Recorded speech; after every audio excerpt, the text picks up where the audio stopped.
Albert, quel effort que vous pouvez faire pour être sauvé? Dites-moi par exemple l'effort que vous pouvez faire si Dieu ne vous aide pas.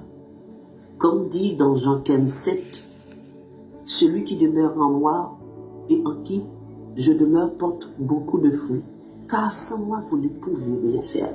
Comme le même chapitre de Jean 15, le verset 16 dit, ce n'est pas vous qui m'avez choisi, mais moi, je vous ai choisi, je vous ai établi, afin que vous alliez et que vous portiez des fruits, et que votre fruit demeure. Donc c'est Christ qui gère. Comme dit Thessaloniciens 5, le verset 23-24, que le Dieu de paix vous sanctifie, lui-même, tout entier, et que toute votre être, esprit, âme et le corps soient conservés irrépréhensibles lors de l'avènement de notre Seigneur Jésus-Christ.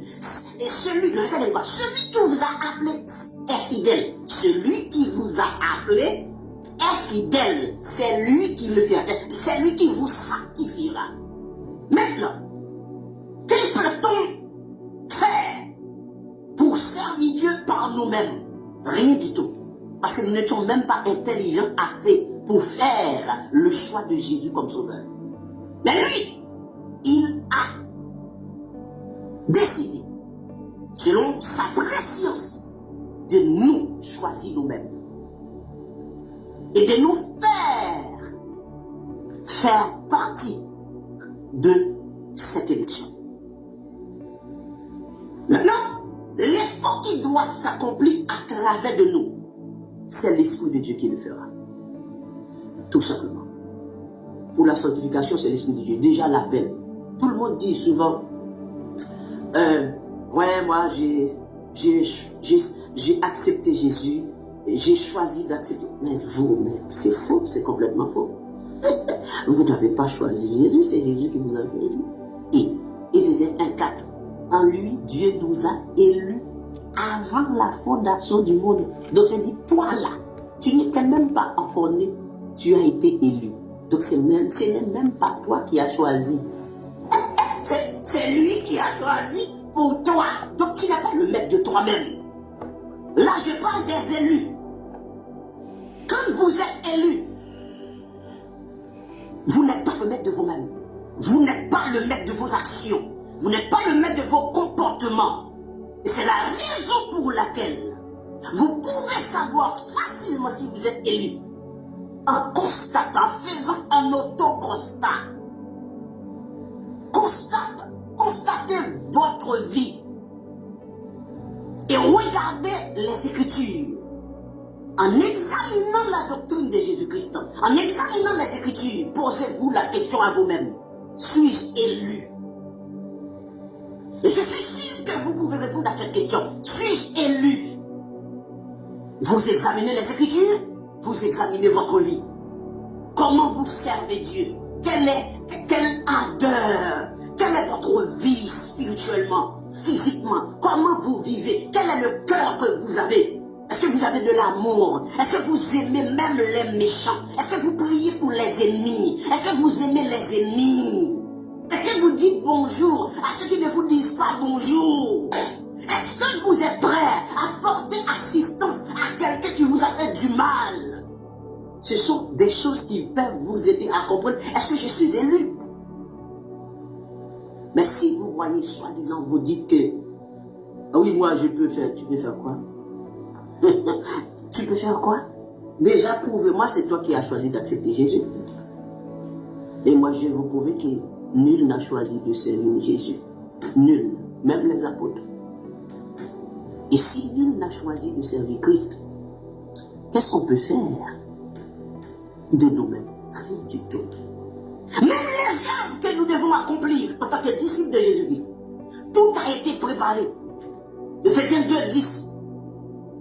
Nous sommes l'ouvrage de Dieu, ayant été créé pour de bonnes œuvres qu'il avait préparées d'avance afin que nous les pratiquions.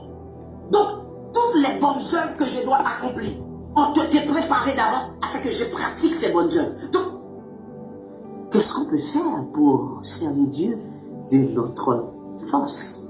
Puisque quand je tombe en défaillance, c'est lui qui me donne la vigueur. Quand je suis fatigué, c'est lui qui me donne de la force. qu'est-ce que je peux faire pour servir Dieu? Rien du tout. Absolument rien.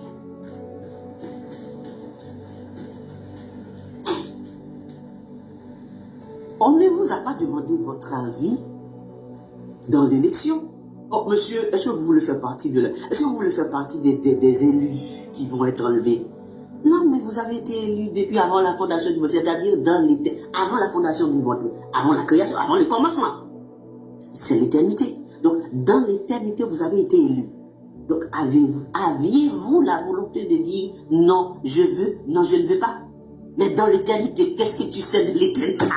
Qu'est-ce que je sais de l'éternité? Je suis un serviteur de Dieu, un point en bas, et je vois que je marque la voiture, un point en bas, et quand je vois quelque chose ne va pas, je me pose la question, je dis Seigneur, qu'est-ce qui se passe? Seigneur, je vois que je suis en train d'accomplir des choses que quand je lis, je vois dans la Bible, ce n'est pas normal pour un élu. Donc Seigneur, je ne comprends pas, je ne suis pas élu ou quoi? Seigneur, suis-je élu? Seigneur, je vois que je commets tel péché. Suis-je élu? Seigneur, je vois que je suis dans une situation, j'arrive pas à prier. Seigneur, je me pose des questions. Est-ce que je suis élu vraiment? Parce qu'un élu a le droit et doit se tenir toujours en bonne relation avec Dieu. Parce que la prière, c'est la communication, c'est le contact permanent qui permet et qui certifie l'élection d'un disciple.